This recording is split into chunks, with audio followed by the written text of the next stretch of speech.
Alabado sea Jesucristo, y adelante con María. Buena y santa jornada a todos vosotros, queridos hijos, en los sagrados corazones de Jesús y María, y en el corazón castísimo de San José. Bienvenidos de nuevo a nuestra sección matutina, Santos y Café. Hoy es martes 12 de noviembre. La Iglesia celebra la festa litúrgica de un Papa singular, de los primeros siglos poco conocido, pero cuya vida ha inspirado incluso el título, La ventana de la sección Santos y Café. Estoy hablando de San Martín, Papa y Mártir. San Martín, Pori y Mapa y Mártir. Él inspira hoy a este Santo Papa. Ahora escucharán un par de cosas. El título de la sección de esta mañana, que es El Vicario de Cristo y el Papa que lleva la cruz. Ya hablaremos, para no confundirlo obviamente con una especie de extraña coincidencia con San Martín de ayer, obispo de Tours. El de ayer era obispo en Tours, el primer santo no mártir. Entre otras cosas, él es el patrón de la ciudad de Buenos Aires y hay una fiesta, como me dijo alguien de los fieles del pequeño resto argentino, la fiesta de la tradición. Así que con cariño, saludamos a los fieles del pequeño resto argentino. Y hoy es San Martín, el primer papa, que sufrió terribles sufrimientos por guardar la fe cristiana. Desde las herejías, como ahora os contaré, porque es una historia que merece la pena y que os hará reflexionar sobre el hecho de que los papas, como vicarios de Cristo en la tierra, son agredidos por Satanás, son el blanco del diablo. Si no son atacados y gozan de la aclamación del mundo, habría que hacerse más de una pregunta. De hecho, nunca ha habido un papa, nunca jamás, ni siquiera los más santos, que siendo verdaderos poseedores del munus, no hayan tenido que afrontar pruebas y sufrimientos en su vida. Incluso los papas renacentistas los tuvieron. Pronto hablaremos. El vicario es el papa con la cruz. Hoy es martes, así que esta noche hay martes bélico. No se pierdan la cita a las 9 de la noche en el canal de YouTube de Radio Domina Nostra. Estamos a punto de terminar la lectura del libro La falsa iglesia y su destino, edición actualizada. Lo envió por ahí, estamos ya mucho. Pueden pedírselo, en todo caso, también a la Secretaría de Radio Domina, que se lo enviaremos. El título de esta noche es absolutamente significativo. Dentro de unos momentos también saldrá al aire la publicación para esta noche. Compartan, compartan, compartan, pongan me gusta, pongan siempre me gusta a todas las transmisiones, a todas. En cuanto os conectéis, dadle a me gusta y sobre todo, suscribíos si aún no lo habéis hecho. El título de esta noche es bastante significativo. Dentro de unos momentos lo verán así, compartan la publicación. Dentro de unos momentos les digo el título. Mientras tanto es la gran prueba entre Roma y Fátima. Y entre paréntesis, Ticonio y la Disesio les dice algo. Ticonio y el doctor Sionsi, que habló largo y tendido de ello, que lo convirtió en su caballo de batalla y ahora lo desmiente clamorosamente. Luego él puede hacer los rodeos que quiera, pero yo les leo una frase que escribió el doctor Sionsi en un artículo publicado, lo pueden ir a buscar en roma.it. El título es El teólogo Ratzinger explica la ruptura con la iglesia de Bergoglio. El artículo es del 14 de julio de 2023, cuando quién sabe dónde estaban el padre Faré y el padre Cornet. Y el Sionchi que nosotros conocíamos tenía las ideas claras. Miren, hablaremos de esto esta noche. Naturalmente, la mía no es en absoluto polémica, como insisten en decir los sioncianos, digan lo que quieran. Es porque él puede hacer las reflexiones y no es polémica, y es crítica, periodística, seria. Si en cambio Don Minutella interviene en los temas y contradice a Sionchi, es polémico y falta al respeto. ¿No entendéis nada? Entonces escuchen cómo concluye el artículo, el doctor Sionsi, el 14 de julio de 2023, que alguien se lo haga notar porque ha entrado en plena contradicción. Es precisamente la conclusión del artículo, se los leo, pero esta noche volveremos sobre ello. Bueno, dice Sionchi, escribe, porque decir es decir, uno puede también equivocarse a veces al hablar, pero escribir es escribir, sobre todo un periodista, y no es una polémica contra Sionchi, es el tema que trataremos esta noche, pero es para reflexionar. Dice, escribe Sionchi, exactamente como en la predicción de Ticonio, que hablaba de una iglesia de Satanás que está dentro de la iglesia de Cristo. Pero llega el momento, Ticonio era un donatista que luego fue retomado por Autperto y antes incluso por Agustín. y comenta el Apocalipsis, llega un momento en que la iglesia de Cristo se retira, de alguna manera, digamos, y deja que la iglesia de Satanás salga a la luz. Sionsi escribió el año pasado, exactamente como en la predicción de Ticonio, el Papa Benedicto se retiró, renunciando al ejercicio del poder práctico y autoexiliándose en el Vaticano. Poco a poco detrás de él vinieron sacerdotes fieles. Está hablando, supongo, probablemente en tiempos sospechosos, de Don Minutella y del sodalicio, ¿o me equivoco?, guiados por sacerdotes héroes, que se han arrastrado tras de sí decenas, cuidado, por favor, cuidado, decenas de miles de fieles. Me duele mucho ver a Cionsi escuchar a decenas de miles de fieles. 2 puntos. Un nuevo éxodo, una nueva salida de la sinagoga. Lo escribió Cionsi el año pasado. Ahora por caridad uno puede cambiar de opinión. Caridad de Dios. Uno puede cambiar de opinión, pero al menos lo diga el doctor Cionsi que ha cambiado de opinión. Que no haga creer que es coherente con su pensamiento anterior. Y no es mi intención polemizar. Conclusión de Cionsi. De hecho, está escrito en negrita, esto, lo encuentran aquí abajo, de hecho es lo que está en negrita, leámoslo juntos si se pudiera ampliar la escritura, la leyenda creo que no, pero sería útil. De hecho, la verdadera iglesia, escribe Cionsi, 14 de julio de 2023, es jurídicamente solo esa. Benedicto estaba muerto además en comunión con Benedicto XVI, que nunca renunció al munus petrino, la investidura de origen divino. Ahora, concluye él, como ven ustedes, aquí tenemos un encaje perfecto entre teología, historia, actualidad, latín y derecho canónico. En resumen, ver que ahora Cionsi monta el caballo de la nueva interpretación, según la cual Bergoglio no sería el Papa, pero esa sigue siendo la Iglesia de Cristo. Sirve para desmentir lo que escribía aún el año pasado, salvo que, conociéndolo, encontrará la manera de legitimar que no quiso decir eso. Pero contra factum non valet argumentum, releo la frase de Cionsi. Exactamente como en la predicción de Ticonio, el Papa Benedicto se retiró renunciando al ejercicio del poder práctico y autoexiliándose en el Vaticano. Poco a poco, detrás de él vinieron sacerdotes fieles, guiados por valientes curas que arrastraron a decenas de miles de fieles. Un nuevo éxodo, una nueva salida de la sinagoga.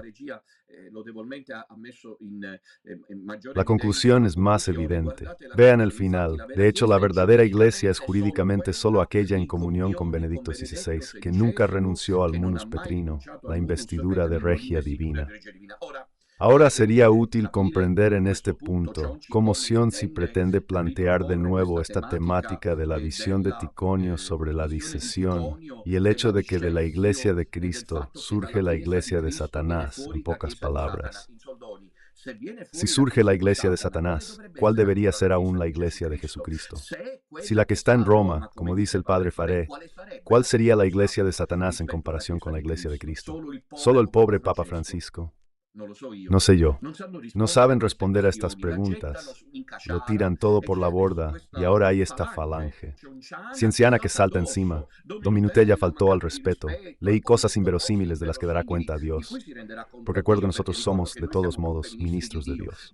De la serie de que yo mismo la habría escrito, la exposición a Fray Celestino, cuando él fue el primero en ir a aclarar la postura de la asociación, yo se la habría escrito. Es indigno. Acción indigna. Luego se quedan resentidos e insisten en que esa es la verdadera iglesia, pero quédensela por caridad de Dios.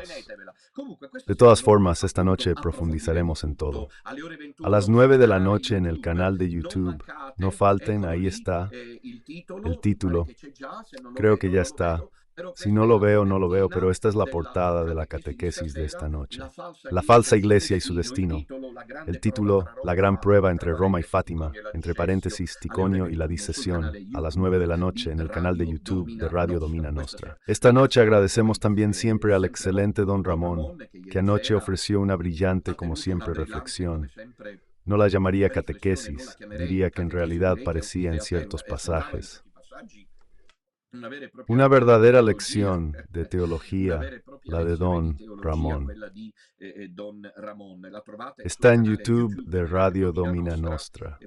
Por algún problema técnico, teníamos cifras de visualizaciones notables y por desgracia han sido recontadas. Está bien, pasa, paciencia, la encontraréis disponible. Y esta noche, como les dije, está mi programa a las 9 de la noche del martes bélico de mi libro La falsa iglesia y su destino. Ayer vivimos un momento sorprendente. El momento clave fue el rosario de las 6, que anunciés. Lo repetimos esta noche de nuevo a las 6:30. Los espero, porque este rosario rezado juntos es el momento más potente de todo el día del pequeño resto. Cuando nosotros del pequeño resto rezamos juntos el rosario, nos volvemos fuertes, invencibles, diría yo, y las gracias llueven sobre todo el pequeño resto.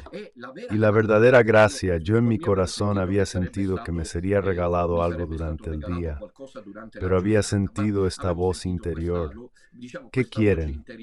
Yo me debo cuidar. Saben que tengo este problema aquí por el cual para muchos estaría poseído, así que había sentido que recibiría un regalo del cielo, el regalo del cielo. Lo han hecho ustedes, porque ayer, como hoy, la muestra, la dirección, lástima que no esté marcado con un círculo rojo, en fin, porque la gente mayor tiene dificultades para entenderlo. Entonces vean, debo decirlo con palabras, vean que a mi derecha, ¿lo ven? Hay un número. Leámoslo juntos. El número exponencial 1158. Estamos rezando el rosario. Creo que es algo simplemente sorprendente, que demuestra que hay un pueblo de rezanderos, un pueblo católico, un pueblo del pequeño resto, un pueblo que no se rinde, como hemos visto también en las celebraciones hasta el domingo pasado, anteayer en Tarsino, con cientos, a veces miles, en las reuniones nacionales de fieles que vienen a participar en estos momentos de gracia. Pido a la regia que vuelva a mostrar, aquí están las imágenes, aquí está esta publicación, esta portada, esta imagen fija que mis colaboradores han destacado. Miren, es Don Minutella, que ayer a las 6:30, horario según me han dicho, muy cómodo. Pero como la misa siempre es por la mañana a las 8 y no se puede complacer a todos. Hay quien escribe que la quiere a las 10, quien a las 11, quien al mediodía, quien por la tarde, hijitos queridos, la misa es a las 8. Si están impedidos, tengan paciencia, se conectan en otro momento, siempre y cuando hagan un esfuerzo por estar en directo. Es el horario más cómodo. Ahí está. Ahora está rodeado de rojo. Ven esta imagen fija de ayer por la tarde. El pico de participación que duró mucho, casi todo el rosario, es de 1158 participantes que están en el pico. Sigo rezando con ellos y con su guía, Don Minutella. El Santo Rosario está haciendo algo católico frente a todas las habladurías que circulan. Me parece muy hermoso y quiero expresarles mi gratitud. Y quisiera preguntarles también si, cuando estoy de viaje y puedo hacerlo, tenía hambre y sed de rezar el rosario con ustedes, porque para mí es vital rezar el rosario, y si luego lo rezo con ustedes se convierte en una terapia curativa para mí y para ustedes. Respecto al post que escribí, ayer por la tarde, por ahora hemos reactivado mucho Facebook, vista la batalla en curso, encontraréis publicaciones, reflexiones, imágenes fijas, fotografías, así que conéctense a menudo al perfil de Facebook y Domina y comenten. Publiqué sobre el rosario, del que hablé ayer en Santos y Café, y por la tarde a las 6:30. Ustedes respondieron. Entre otras cosas, en la publicación hice un recuento. Los inscritos hasta ahora en el registro de la Cofradía del Santísimo Rosario son 853. He multiplicado 853 por 3, pues cada miembro de la cofradía reza un rosario. Se llama rezar 3 rosarios al día. Y, como leen en mi publicación de ayer, hice el cálculo de cuántos han salido, es decir, prácticamente cada día, del pequeño resto católico, cada día a Dios, al Eterno Padre, son asegurados por el pequeño resto. Si hacen el cálculo de 853 por 3, saldrá el número que yo he puesto, insertado en las publicaciones de ayer por la tarde en las que hice este cálculo. Me sorprendió. Significa que cada día ante Dios, los ángeles presentan en total 2.559 rosarios. Padre Pío está avisado, él los rezaba solo. Pero ¿tienen idea de lo que significa, mis amados hijos? Me refiero a los de la cofradía, pioneros del rosario, centinelas, y quienes rezan 3 o más rosarios diarios, incluyendo hombres y mujeres que rezan aún más. Así que 2.500 y pico son solo un número, incluso una aproximación por defecto. Porque hay gente del pequeño resto, algunos me escriben, que rezan 7, 8 o 10 rosarios. Así es como seguimos adelante. El rosario es la gasolina que impulsa el motor del coche. Y ayer por la tarde vivimos este momento de gracia del rosario en directo, que les propondremos hoy a las 6:30 de la tarde. Bernard Arbertshof por Carriage Force. Y de hecho ayer se presentaron por teléfono para animar los misterios 3 hombres, 3 voces masculinas. Entonces esta tarde, como cada tarde, el post, les recuerdo que el post se hizo aparte, creo que en Radio Domina, lo mostraremos a las 6:30 de la tarde. Habrá el Santo Rosario en directo, dirigido por mí, y espero que puedan ser tan numerosos como en la imagen fija que de nuevo ahora les mostramos, que memorizó ayer en directo el rosario de ayer a las 6:30 de la tarde. Eran 1.158. Si se repetirá hoy no lo sé, pero ayer ocurrió y dice que el pequeño resto, ya que el padre Farey, San, dicho que alguien se ofende porque lo llamas lombardo. A mí me llaman palermitano desde hace años, pero nunca he tenido problemas. Ahora yo, lombardo, pido disculpas si alguien se ha ofendido. Aquí todos se ofenden. Era una forma irónica. En cualquier caso, padre Faré, tan evidentemente, nadie se ofende. Pero el padre Faré se permite decir cosas que no son ciertas cuando afirma que hay una salida masiva y un mensaje en código. ¿Quién está detrás del padre Faré? ¿Quién está impulsando esta iniciativa? Por eso dicen, incluso mentiras, que el pequeño comercio está en crisis, que el pequeño comercio no existe. Cuando ayer rezamos el rosario, al rosario suelen conectarse las abuelitas. ¿Saben que estas cifras las dan TV 2000 y Telepadre Pío para el rosario? De hecho, nosotros las superamos, porque el rosario se transmite en directo desde San Giovanni Rotondo, desde la tumba de Padre Pío, y no alcanza las cifras que conseguimos nosotros. ¿Cómo lo hacemos? La crisis, ¿dónde está el éxodo? 4 o 5. Personas de aquí y de allá se fueron porque el doctor Sionsi, ese periodista laico que ahora organiza encuentros con la celebración eucarística a la que él no asiste, nunca nos organizó nada parecido. Él se ha convertido en el salvador de la iglesia, ¿no? No es el padre quien la salva, sino él, que dice que hay que ir a misa. Y ahí está el quid de la cuestión, ir a misa cerca de casa. Y así, para aquellos que estaban con nosotros pero no estaban convencidos, se ha convertido en un elixir de larga vida. ¿Por qué? ¿Quién te molesta más cuando vas a misa cerca de casa? Sí, el Papa Francisco ya en el ocaso, no es el Papa, ya no le importa absolutamente nada a nadie. Lo esencial es que siga siendo la iglesia, vendrá el sucesor. Ese. Así que estos se van a misa, antes estaban con nosotros, y ahora ha aparecido el padre Faré que dice, id a misa, los sacramentos son válidos. Esa iglesia es la iglesia de Jesucristo. Y así entonces todo se volvió mucho más fácil, ¿entiendes? Todo es mucho más fácil. De cualquier manera, quiero decirle al padre Faré que debería tener la honestidad de corregir la afirmación de que en el pequeño resto hay una salida masiva, porque los números la contradicen clamorosamente. Hay muchos curiosos que siguen al padre Faret y que poco a poco se están dando cuenta de su posición. Ya veremos con el tiempo, porque lo que viene de Dios, como se está viendo con el pequeño resto en estos años en que es masacrado por todas partes, porque las cosas de Dios siempre son obstaculizadas, pero nunca mueren. Más aún, cuanto más son perseguidas, obstaculizadas, más frutos de gracia producen. Pues bien, en cuanto al rosario, a las 6:30 de la tarde. Nos vemos. Quería decir algo al margen de los encuentros de oración. Ya saben que todavía estamos de gira. Lo estaremos hasta el 8 de diciembre, quizás con una pequeña prórroga. Espero que sí, como ahora les anunciaré. Pero mientras tanto, quería decirles que el próximo sábado, 16 de noviembre, estaremos en Nápoles. Invito al pequeño resto campano a activarse. Generalmente a Nápoles vienen pocas personas. No sé por qué. Nápoles es una ciudad grande. Evidentemente todos están con el neocardenal Battaglia, todos con el Papa Francisco, no. No sean oportunistas napolitanos. Quedan del resto. Entonces, nos vemos en el Hotel Ramón by Wyndham Nápoles, en la calle Ferraris 40, a las 4:30 de la tarde. Y el domingo, al día siguiente, 17 de noviembre, estaremos en Bari, siempre a las 16:30, en el Majesty Calle Gentile 97B. Llamo a los de Apulia a organizarse pronto, para estar en estos momentos de fe ahora, y creo que lo hacen en toda Italia. El pequeño resto se une al sodalicio sacerdotal mariano. Y así también los encuentros que hicimos a principios de noviembre, 1, 2, 3, en Trento, Verona sobre todo, y luego también Bérgamo, y en los días pasados en Pescara, Pieti, y luego aún antes en Ancona, y el domingo sobre todo en Cassino. Demuestran que realmente el pueblo de Dios existe, responde como está escrito en los carteles. No está formado solo por ancianos, sino que hay jóvenes, hombres, mujeres, familias, incluso niños, y esto es realmente algo muy, muy alentador.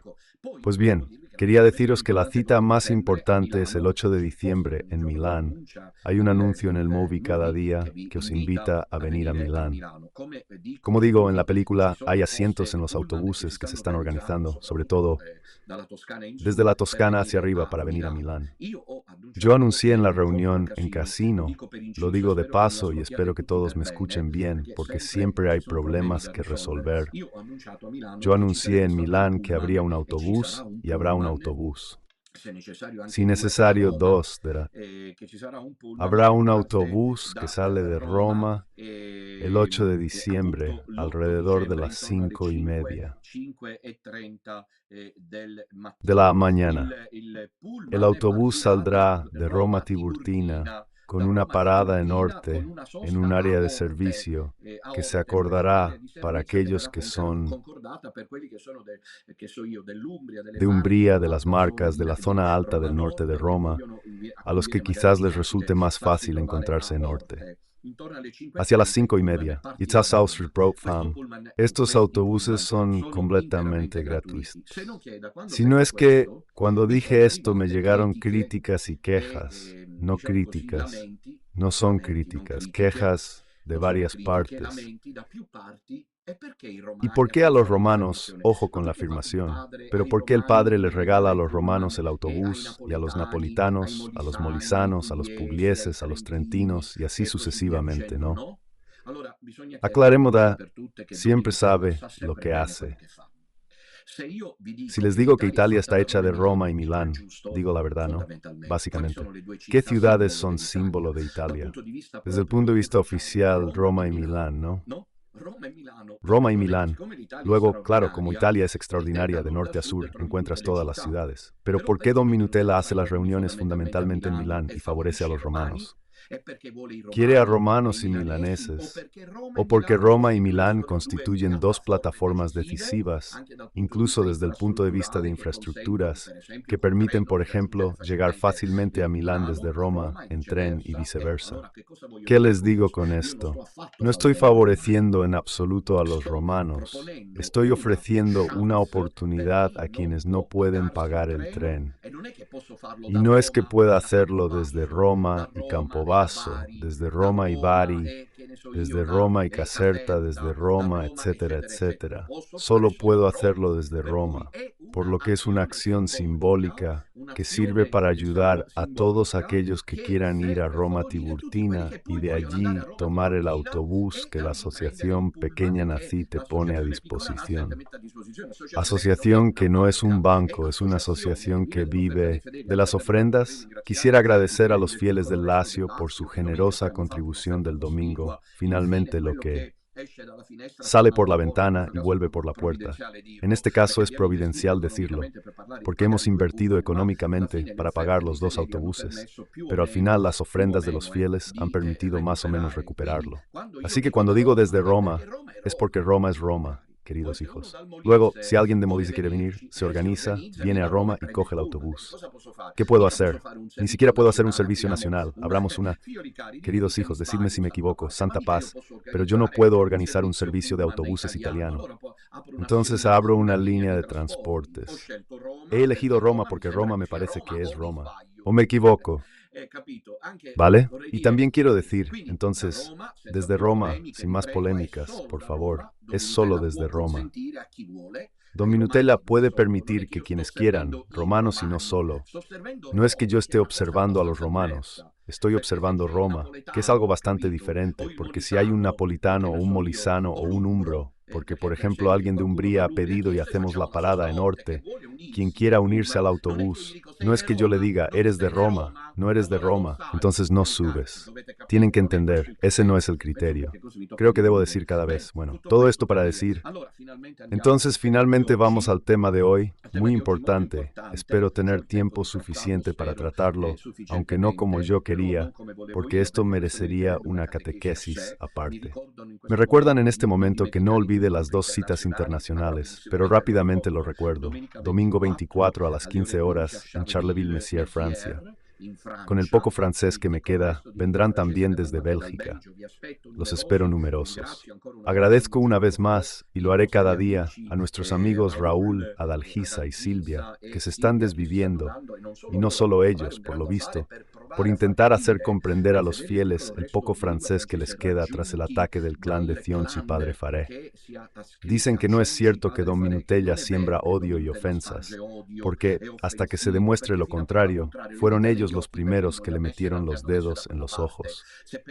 Si pensaban que hacíamos como si nada, se equivocaron. Así que, laudablemente están intentando hacer entender a los que vayan allí que en realidad, una vez más, es una propaganda diabólica contra Dominutella. Realmente, y Dios intervendrá, estoy seguro. La otra cita es el miércoles 4 a las 5:30. En Suiza.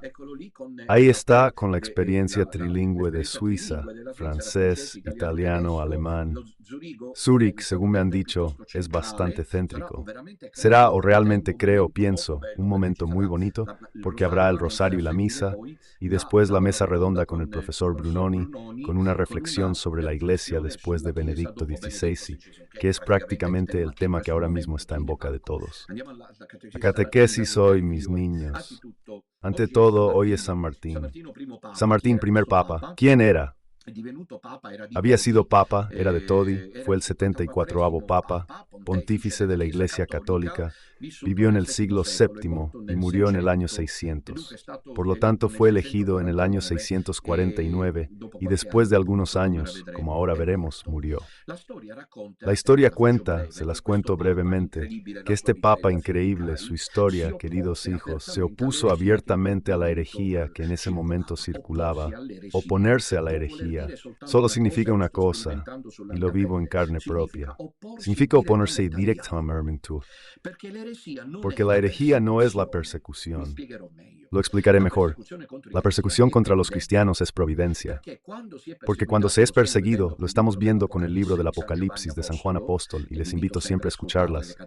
Las catequesis del jueves por la noche de mi libro Sinfonía del Cordero, cuando la iglesia es perseguida, Cristo está contento, Cristo lo quiere, Cristo lo permite. Porque la persecución, como yo la veo en mi vida, te fortalece en la fe y te abre al pensamiento del cielo. Otra cosa es la herejía. La herejía es sutil, elegante, no se manifiesta abierta mientras pueda. La herejía puede dañar los corazones, puede apagar la fe. Circulaba esta herejía, la monoteía. Ahora no entro en detalles porque no tengo tiempo. Significa negar que Jesucristo de dos, voluntad humana y divina. Decir que tenía una sola cuestionaría seriamente la encarnación. De todos modos, el Papa, con una encíclica, condena esta herejía, y entonces el emperador Constantino es presionado para hacérsela pagar al Papa. Miren, a estas alturas, yo lo llevo como si lo hubiera escrito aquí mismo. Cualquiera que se oponga a los herejes, la tendrá que pagar. Porque los herejes, puesto que la herejía es una acción de Satanás, cuentan con el apoyo del mundo, con el apoyo de los poderes infernales que von Baldassar llama anticristos.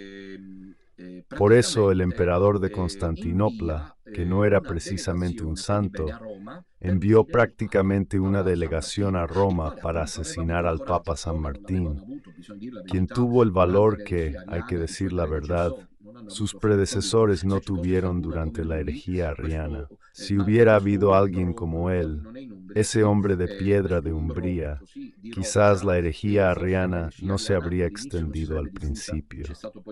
Luego estuvo San Atanasio, pero no era el Papa Atanasio. Así que él se opone, y el emperador Constantino, que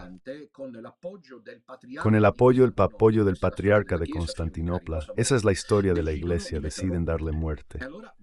Entonces, se organiza una expedición a Roma, y la orden del emperador era que el Papa fuera asesinado por un sicario bien entrenado, como se creía que también lo estaba, Ali Aka en la plaza de San Pedro cuando disparó contra el pontífice romano Juan Pablo II, que debía asesinarlo con un par de puñaladas.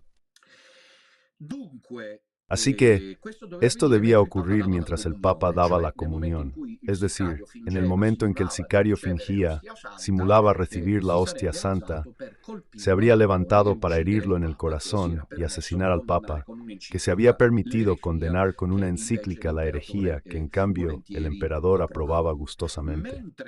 Mientras el Papa está dando la comunión, el asesino, arrodillado para recibir la hostia en la Basílica de Santa María la Mayor, en el momento que dice el Liber Pontificalis. Una historia increíble, la del santo de hoy, refiere el Liber Pontificalis. Justo cuando está a punto de asestar el golpe, el escudero, el asesino, el sicario, es como iluminado por una luz extraordinaria que rodea la persona del Papa. Siempre Dios interviene, siempre Dios interviene, como veremos al hablar de otros hechos papales. Sí, puedo contarles cómo los papas han sido perseguidos y cómo Bergoglio es idolatrado mundialmente, otra señal de que no es el Papa. Así que, mientras el sicario toma la daga y va a atacar al Papa, ya no lo ve, solo ve una luz que lo deslumbra. Esto cuenta el Liber Pontificalis, que es digno de mención. Yo lo creo, porque yo era pequeño, recuerdo que Juan Pablo II debía morir y en cambio siguió vivo, como le sucedió al Papa San Martín. Pero no es que siempre sea bueno seguir vivos, como ahora les contaré, porque Dios los salva de esa forma de martirio. Pero escuchen ahora lo que este pobre santo hombre, vicario de Cristo, 79º sucesor de Pedro, se vio obligado a sufrir. Permanece vivo. Y luego está el sicario, que no logra acertar al objetivo. El patriarca de Constantinopla se entera y comprende que está protegido por la mano de Dios, así que se reconcilia con él. El patriarca ven, a veces las pruebas sirven, se reconcilia con él, pero el emperador no quiere saber nada. En resumen, ordena que se vaya de nuevo a Roma, esta vez con un verdadero ejército para acabar con el Papa. Pero ¿qué pasa? Sucede que los fieles de Roma se enteran a tiempo. No se sabe cómo, pero se enteran. Siempre hay espías a favor o en contra. Y entonces hacen una especie de piquete humano alrededor del Palacio Apostólico de San Juan de Letrán, esperando la llegada de las tropas imperiales para arrestar y asesinar al Papa San Martín. Piensa, contamos historias reales. El Papa San Martín se entera de esto y teme que pueda provocar una masacre, porque los romanos no quieren saber nada, defenderán al Papa a espada desenvainada. Y lo mismo harán las tropas imperiales, que tampoco quieren saber nada, porque defenderán al Papa y lo atacarán a espada desenvainada. Espadas desenvainadas por todas partes, pueden imaginar la matanza que estaba a punto de ocurrir. El Papa lo sabe y levantándose del sillón pontificio, ordena a sus soldados, a sus guardias, que no opongan resistencia a las tropas imperiales. Luego, a cuanto pare, habla al pueblo romano y lo hace llorar, porque les dice que el vicario de Cristo debe llevar la cruz como la llevó Cristo. Era un anuncio que se habría realizado en el caso, quizás único, excepcional del Papa San Martín I. Prepárense para oír lo que parece inverosímil, que se habría cumplido al pie de la letra, como ahora veremos, porque los romanos consiguen dejarse seducir por la obediencia. Vicario de Cristo, y quitan el presidio. A las tropas imperiales no les parece verdad, arrestan al Papa. En la noche del 19 de junio de 653, es subido a un barco que le espera en el Tíber, acompañado solo por 6 sirvientes, y zarpa hacia Constantinopla. Es el 19 de junio, y él permanece en esa nave hasta el 17 de septiembre. Un viaje desgarrador, por eso digo que quizás era mejor que hubiera muerto cuando el sicario quiso acabar con él. Pero Dios tenía otros planes, y siempre hay que aceptar la voluntad de Dios, incluso esta de pasar por la cruz. Porque en la nave el Papa San Martín no muere, pero sufre, como pueden imaginar, de todo tipo, porque es el vicario de Cristo. El diablo se enfurece contra el Papa, lo masacran, lo golpean, salvajemente lo dejan sin comida, no puede lavarse. Él además tiene 2 enfermedades que parecen llevarlo a la muerte, pero no muere, la gota y la disentería. El 17 de septiembre llega a Constantinopla. Se corre la voz, nunca había ocurrido que el Papa llegara a Constantinopla, la segunda Roma. Y así el emperador aquí llega ahora por carta, el anuncio profético de San Martín, primer papa, que había dicho que el vicario de Cristo debe llevar la cruz, porque el emperador ordena, con el apoyo de nosotros, del patriarca de Constantinopla, no el que se había convertido, sino su sucesor, que le brindan la debida acogida. ¿Saben qué significa la debida acogida? Que el pobre Papa San Martín baje del barco maltrecho, en muy malas condiciones, que apenas puede mantenerse en pie con las cadenas y debe atravesar el centro histórico de Constantinopla hasta la sede imperial, el patriarcado y la sede imperial. Y el emperador ordena que le ataquen, debe llevarla como la cruz. Todos le atacan, increíble la historia de este pobre vicario de Cristo. Así que le arrojan piedras, le escupen, lo insultan, exactamente como a Jesús en el Vía Crucis, lo empujan, cae varias veces y lo ridiculizan, los niños le silban, se burlan de él, etcétera, etcétera. El patriarca sabe por el emperador que esta es ya la segunda vez que se enfrenta a la muerte, o mejor dicho, la tercera, porque ya en el exilio, en el barco a San Martín, debía morir, al igual que debía morir en el atentado de Santa María la Mayor, cuando el sicario quedó cegado por una luz que envolvió la augusta persona del Papa. Esta es ya la tercera vez que debe morir en Constantinopla. Una primera vez en Roma, en Santa María la Mayor, una segunda vez en el barco que lo lleva a Constantinopla, una tercera vez en Constantinopla mismo. Mas el Papa no muere, Dios no lo permite. Había sido elegido San Martín precisamente para decir que el Papa es vicario de Cristo, y por eso el Papa lleva la cruz.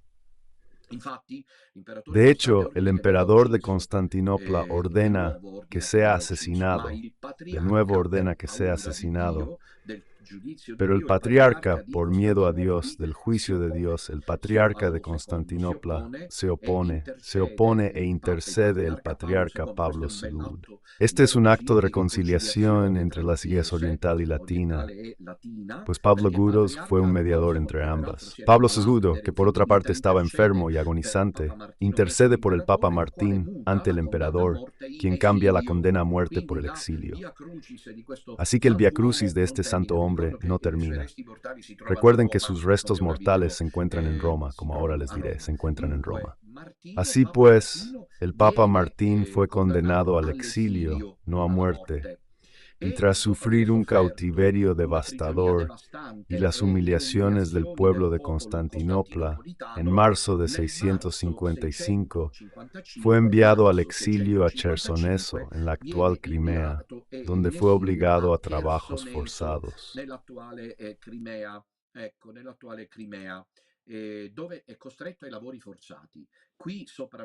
Aquí sobrevive de marzo a septiembre, o sea, abril, mayo, junio, julio, agosto y septiembre, medio año de penurias más. Muere el 16 de septiembre del mismo año, después de haber convertido a no pocos cristianos. ¿De qué muere el Papa? Ahora viene lo más común. Pues parece que el Papa muere de un infarto y de angustia. ¿Por qué? Tras tanto, el Papa El Papa lo había hecho todo San Martín tanto en la cautiverio en Constantinopla, luego en el exilio forzado a Chersoneso, en Crimea, para enviar cartas de recomendación a Roma, cartas al pontífice en Roma. Pero el emperador Constante Durs impone que sea elegido un nuevo papa, mientras San Martín aún vivía en el exilio en Chersoneso, y es elegido el Papa Eugenio Papa Eugenio Puro, reconocido por la Iglesia como el Papa número 75 de la Iglesia Católica, desde el exilio de San Martín hasta la misma muerte de este sucesor, Eugenio Pno, que también había sido un buen papa. El problema es que, sin embargo, el verdadero papa existía y estaba bien. Es algo actual. El verdadero papa existía. El verdadero papa se encontraba en Crimea. El papa verdadero se encontraba en Crimea, pero en Roma el emperador ordenó que se eligiera al nuevo papa, Eugenio Person, a quien luego la Iglesia reconoció, aunque había el fracaso de un papa aún vivo.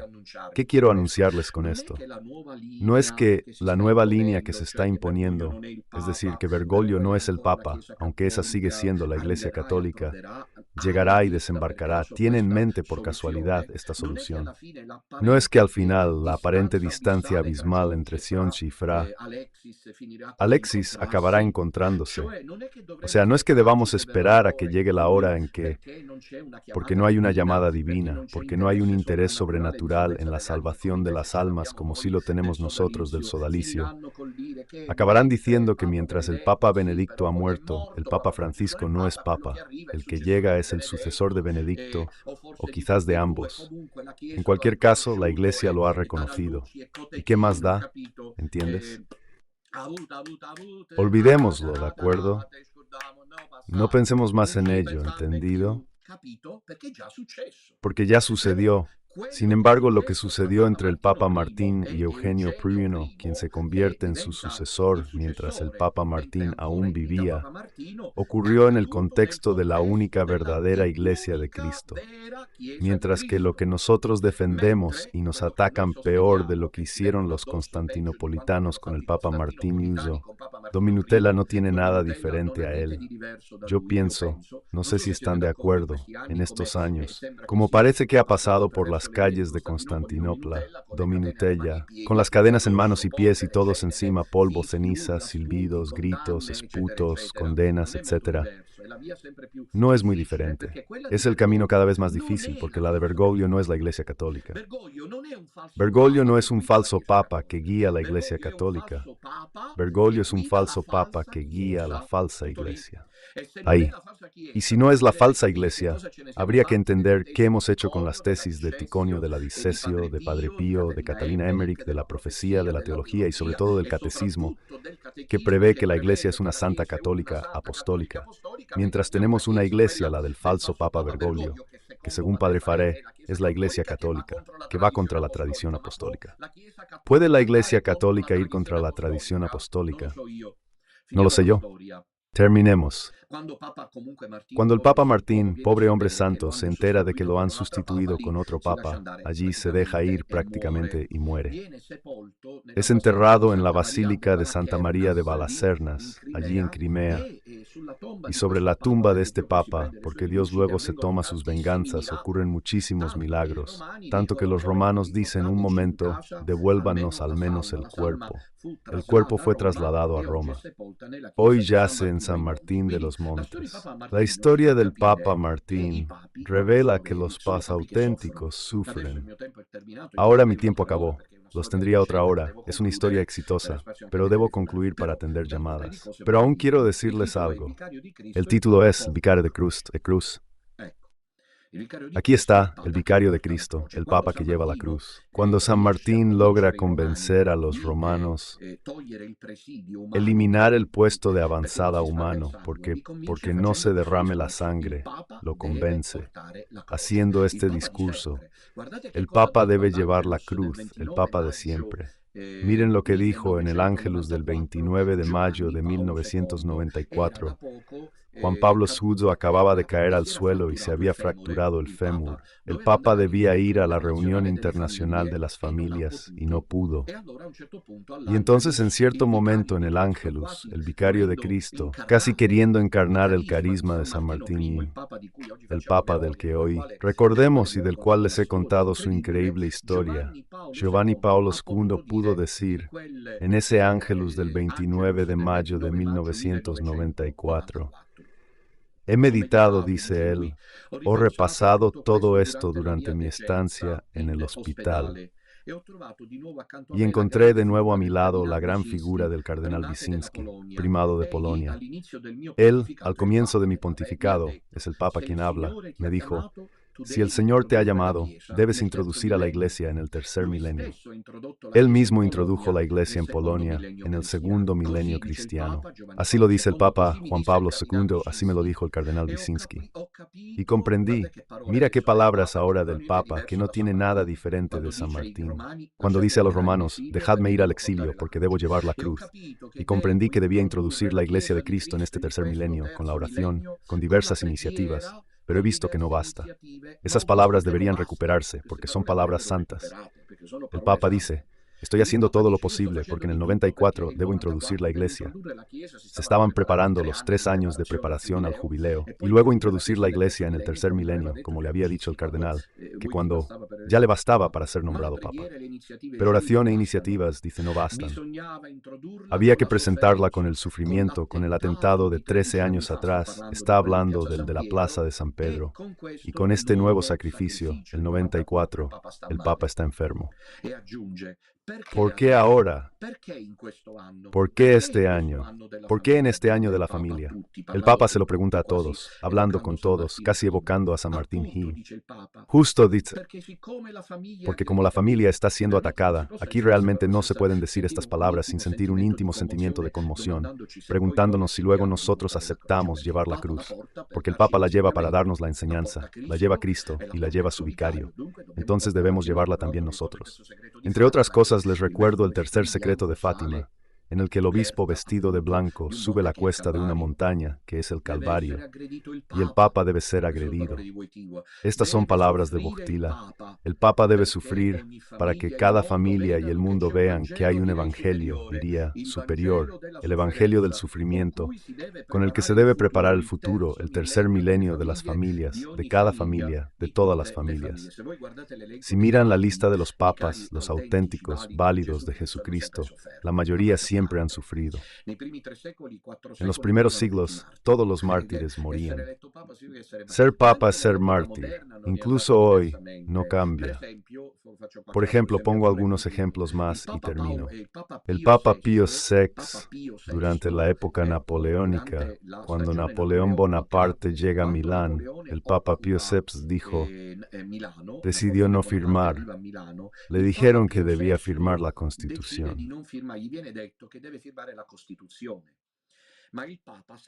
Pero el Papa sabe que en Francia hay sacerdotes refractarios que están arriesgando la vida, aunque la mayoría de los sacerdotes, para no tener problemas, como hacen los que celebran misa con el Papa Francisco, la firmaban. Entonces, el Papa decide hacer algo que le habían pedido que no hiciera. Y el Papa Pío VI también en ese caso había dicho que el Papa es el vicario de Cristo y debe cargar la cruz. Condena la Constitución de Napoleón y la Revolución. ¡Ay, Dios mío! Napoleón se enfurece, invade los territorios papales, por lo que Pío VI, que es muy anciano, más de 80 años para esa época, una edad venerable, hoy ya no, pero en el siglo XVIII, 80 años son casi 90 y tantos años de hoy, se ve obligado a presenciar la entrada del general Berthier en Roma, que proclama la República Romana y el Papa es depuesto. Así que se ve obligado a largos viajes a esa edad y con más de 80 años gravemente afectado por la enfermedad, porque incluso los papas, el Señor siempre ha permitido que no estuvieran todos tan bien, incluso quizás porque también ancianos, y no solo ancianos, hemos visto a los pontífices de nuestro tiempo, probados, afligidos. Es una lección para todos nosotros. Se ve obligado al exilio con una dolorosa y cruel marcha a pie.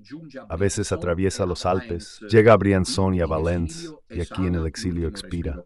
Último texto. Pocos días antes de morir, en su última carta escrita el 13 de agosto de 1799, titulada Quoties Animo, el Papa, pocos días antes de morir, escribe estas palabras: las tribulaciones que nos han afectado profundamente nos habrían abrumado si la gracia de Jesucristo no nos hubiera ayudado.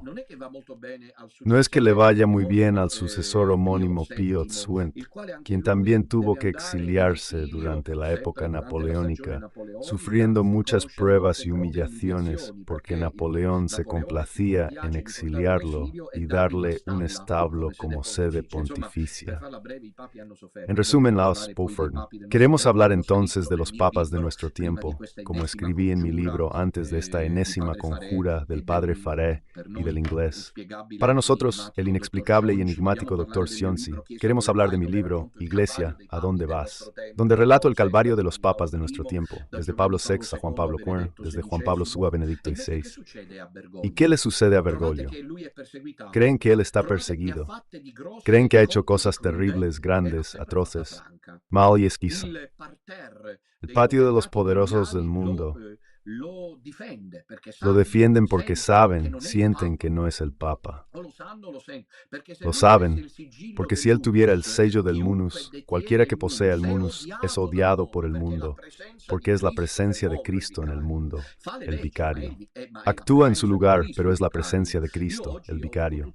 Hoy he podido encontrar una foto de Bergoglio que les propongo ahora desde la realización para mostrarles cómo la hace Francisco.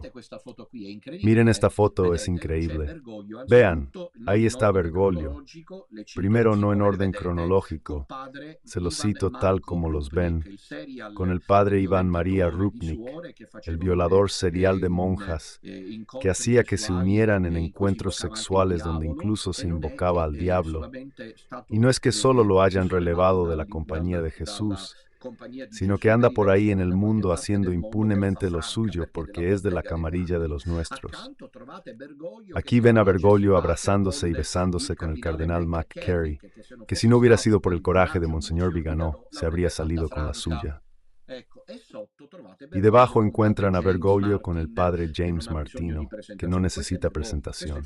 Este es Bergoglio, este es el falso papa, este no es el vicario de Cristo. La prueba irrefutable es que él quiso quitar de manera ilegítima el título, que no es histórico, sino dogmático, de vicario de Cristo, del anuario pontificio. Él no quiso ser vicario de Cristo simplemente porque no lo es. Es por eso que no sufre, es por eso que no lleva la cruz, es por eso que es aclamado, homenajeado, idolatrado y amado por todo el mundo. Cristo, si está hecho trizas, es por sus 90 años, y si usa silla, es por sus huesos débiles. Malamente sí.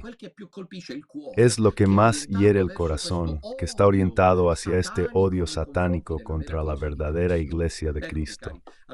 Aquí estoy, concluiré diciendo allí.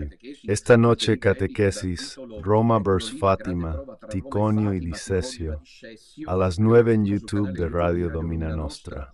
Compartan. Pero al mismo tiempo los espero a las 6:30 de la tarde para rezar juntos el tercer rosario. No sé si... Las cifras de ayer no son cruciales, pero tuvimos una respuesta asombrosa, como verán ahora.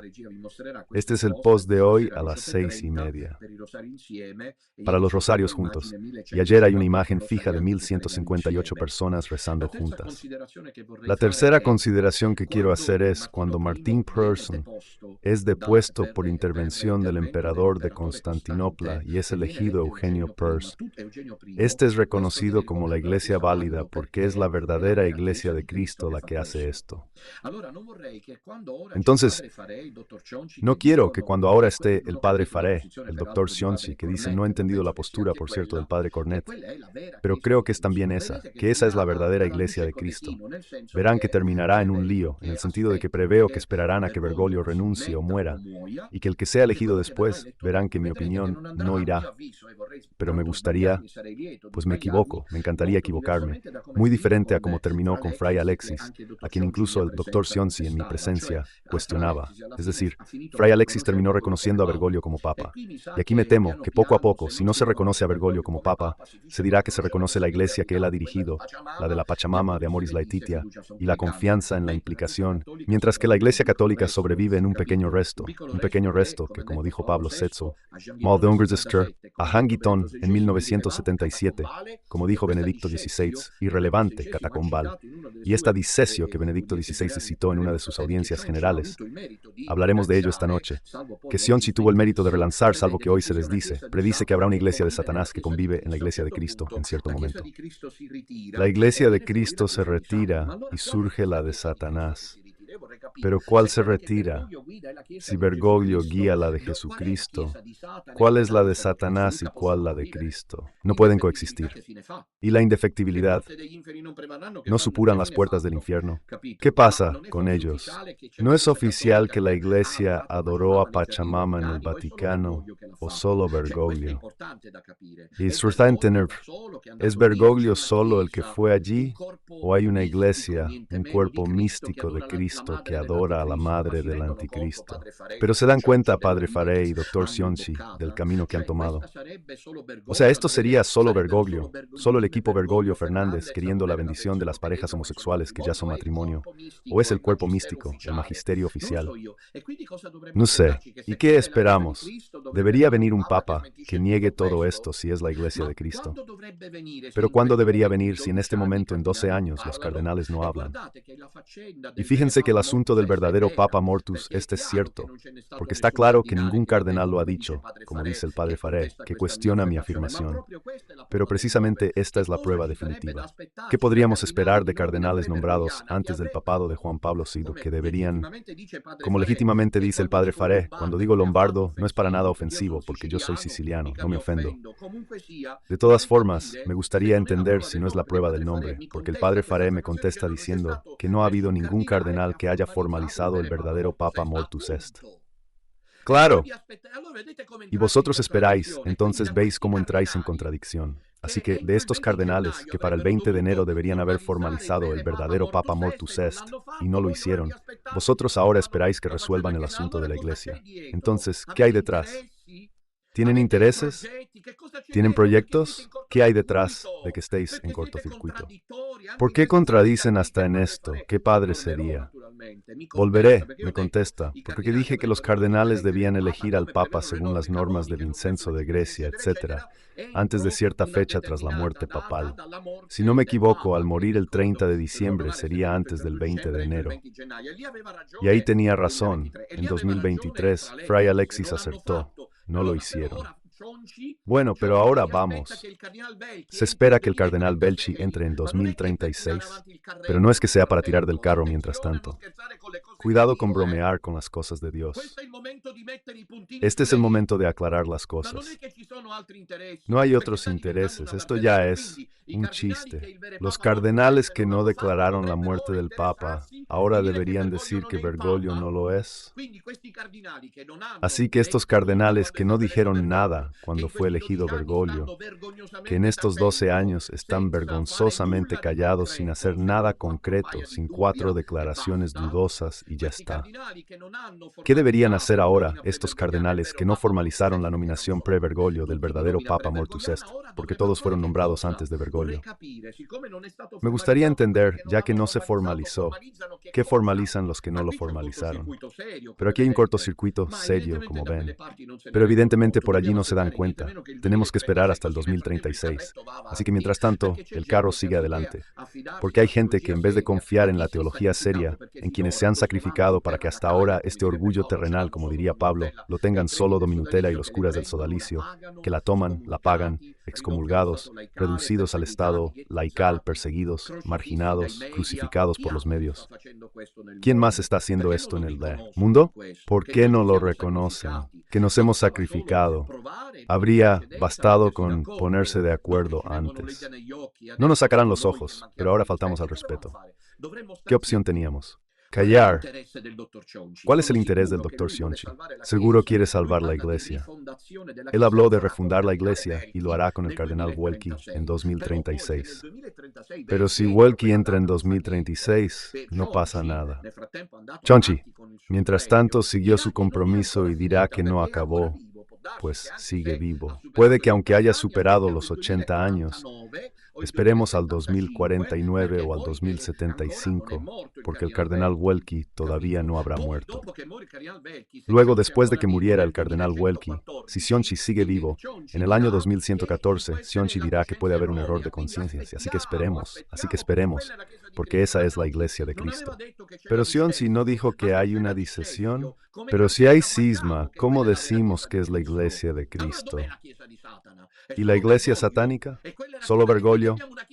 ¿Una iglesia satánica en la de Cristo? ¿Estáis locos? ¿Se han vuelto locos?